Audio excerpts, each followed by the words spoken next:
Concord, New York was also home to another fallen flag railroad disaster.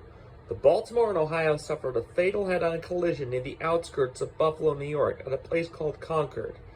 Around 6:15 p.m. Eastern Standard Time, just before closing, an engineer for the B&O northbounder accidentally picked up the wrong papers before realizing he was on the wrong set of tracks.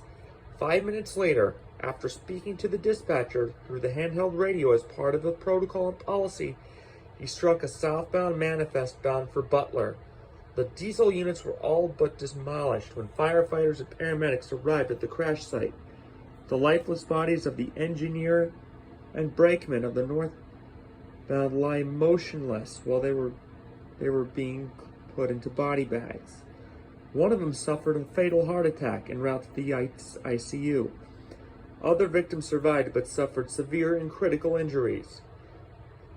One of the crew members, Louis Lalumia, another conductor of the B&O southbounder, describes as lucky to be alive when he screamed, "Look out," and hit the floor.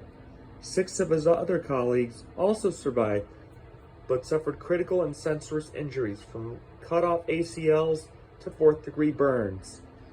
2 of the crew members who were killed, Sidney Smith and David Varner of Punxsutawney, were fatally impacted in the collision. Piggyback trailers and double-stack intermodal containers lied in a pile of ruins. Buckled flat car frames were hauled off for $22,000 amount of scrap metal. A dispatcher had no clue to know the fact there was a programming error from the trainmaster's office. Train Order 4 was sent to the wrong crew. The dispatcher, however, was cleared of any wrongdoing. But the story doesn't end there.